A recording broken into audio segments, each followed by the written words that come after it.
जो खिलाड़ी अच्छा परफॉर्मेंस देते हैं, देश का नाम रोशन करते हैं, उन्हें सरकारी नौकरियां भी मिलती हैं। आप इसमें यूपी को देख सकते हैं, एक बेहतरीन उदाहरण है उत्तर प्रदेश, जहां खिलाड़ियों को न सिर्फ सरकारी नौकरी दी जाती है बल्कि गोल्ड मेडल लाने पर तो डीएसपी बनने का मौका भी मिलता है, ऐसा खिलाड़ी खुद कहते हैं। पॉलिसी है कि मतलब यूपी से कि अगर गोल्ड आएगा तो सीधा डीएसपी ज्वाइन करोगे, तो मेरे दिमाग में यही था कि मुझे डीएसपी ज्वाइन करना है। और जब हम यूपी की बात कर ही रहे हैं तो सरकारी नौकरी से लेकर अच्छी परफॉर्मेंस वालों को डीएसपी पर पद लेने से लेकर नए नए स्टेडियम्स भी वहां पर बन रहे हैं, पुराने स्टेडियम का पुनर्विकास हो रहा है और कई हाई परफॉर्मेंस सेंटर बनाए जा रहे हैं, सेंटर ऑफ एक्सीलेंस बनाए जा रहे हैं। 5 लाख तक का हेल्थ इंश्योरेंस भी खिलाड़ियों को दिया जा रहा है। तो इस तरह से जो स्कीम्स होती हैं वो कहीं ना कहीं खिलाड़ियों को प्रोत्साहित करती हैं, उन्हें सहूलियत देती हैं अच्छा परफॉर्मेंस देने के लिए, और वही उनका अच्छा परफॉर्मेंस देश के लिए एक रिकॉर्ड बनकर सामने आता है और वो रिकॉर्ड दुनिया में भारत के नाम को और आगे बढ़ा रहा है। खिलाड़ी अलग अलग गेम्स में मेडल्स जीत रहे होते हैं तो दुनिया आपकी ताकत का लोहा मानती है।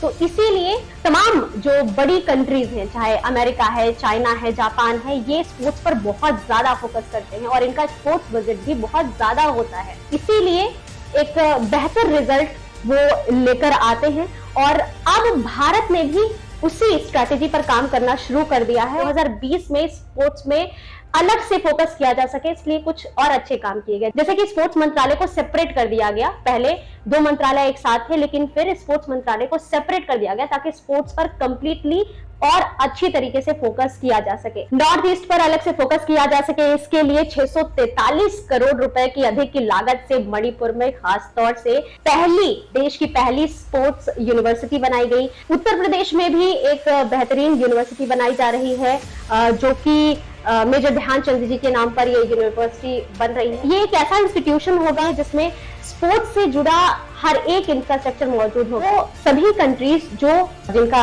पावर अच्छी है, जिनकी ब्रांड वैल्यू अच्छी है, जो इकोनॉमिक स्तर से काफी मजबूत है, वो स्पोर्ट्स में भी काफी अच्छा परफॉर्मेंस देती है। इसको हम भारत के स्टेट्स के एक एग्जाम्पल के तौर पर भी समझ सकते हैं। जैसे भारत में कुछ राज्य हैं जो खेलों के बारे में सीधे तौर पर जाने जाते हैं, चाहे हम हरियाणा की बात करें, पंजाब की बात करें, महाराष्ट्र की बात करें, तो यहाँ के जो खिलाड़ी हैं उनकी परफॉर्मेंस आप देखेंगे अन्य खिलाड़ियों से थोड़ी बेहतर होती है, उनके पास मेडल्स भी ज्यादा संख्या में आते हैं। और अगर आप देखेंगे तो आप ये भी पाएंगे कि इन स्टेट्स को हमारे जो भारत के अन्य स्टेट्स हैं उनके कंपैरिजन में थोड़ा सा रिच माना जाता है। तो कहीं ना कहीं इस बात का अंदाजा लगाया जा सकता है कि स्पोर्ट्स इकोनॉमिक ग्रोथ से लेकर के पावर प्रेजेंटेशन, डेवलपमेंट, इन सब में बहुत अच्छा, बहुत ज्यादा योगदान देता है।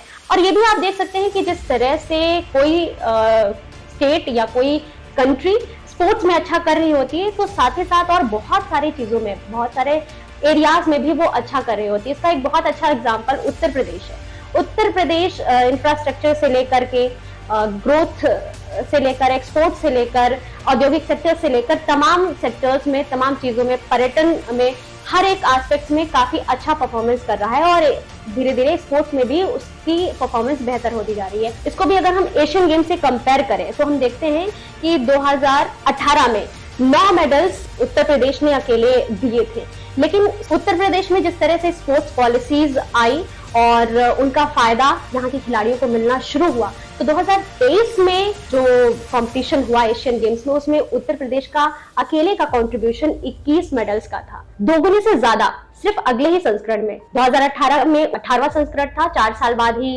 ये मैच ऑर्गेनाइज होता है, तो 19वें संस्करण में ही दोगुने से ज्यादा मेडल्स।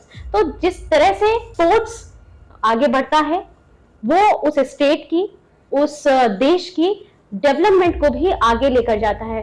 तो कहीं ना कहीं स्पोर्ट्स ओवरऑल भारत की परफॉर्मेंस के लिए जरूरी है और भारत के डेवलपमेंट स्पोर्ट्स की परफॉर्मेंस को बेहतर करने के लिए जरूरी है। स्पोर्ट्स से जुड़ी हुई, इंडिया के अचीवमेंट से जुड़ी हुई जो हमने शेयर करी आपको पसंद आई होगी। पसंद आई है तो लाइक कीजिएगा और ऐसी ही जानकारियों के लिए चैनल को सब्सक्राइब जरूर कर लीजिएगा। जल्द हाजिर होंगे। फिलहाल के लिए आज दीजिए इजाजत, मिलते हैं जल्द आपसे।